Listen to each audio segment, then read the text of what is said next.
Now, many people say, well, I would never eat farmed fish whatsoever. Farmed fish is a no-no. And those days are gone as well. It's the same thing with the fresh versus frozen.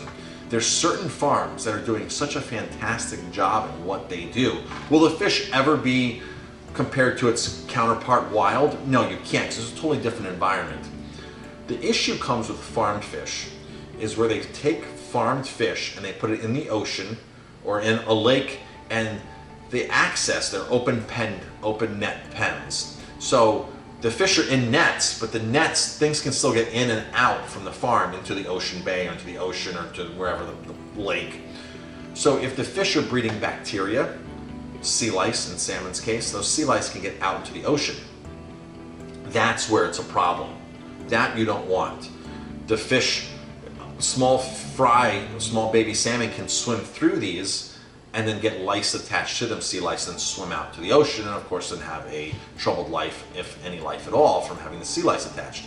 So these farms can breed diseases. However, there are systems where they're called closed containment systems, where it's a closed containment. It's actually an inland farm. They're in huge pools. The pools are carefully monitored, and if there's an outbreak of a disease, you can isolate that. It's not going to get into oceans. It's not going to get into the local environment, because that can all be filtered out. The water can be refreshed. The fish can get purged. The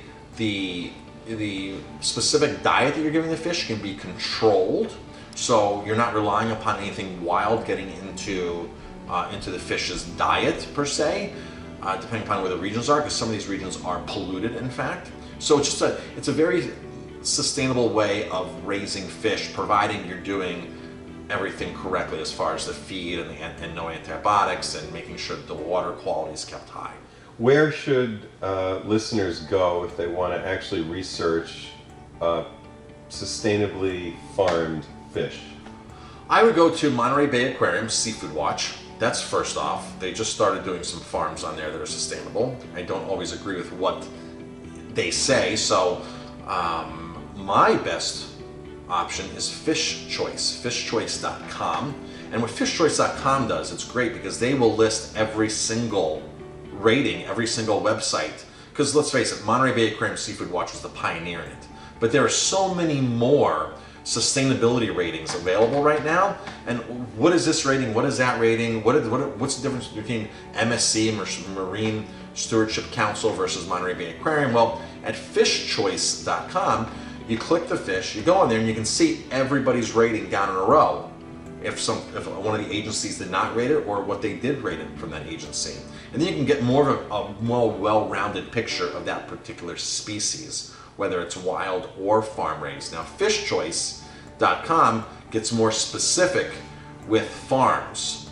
So a farm, they want to see more farm transparency. So a farm can go on there and basically say, this is what we do, here's what we do, and show Fish Choice what we do.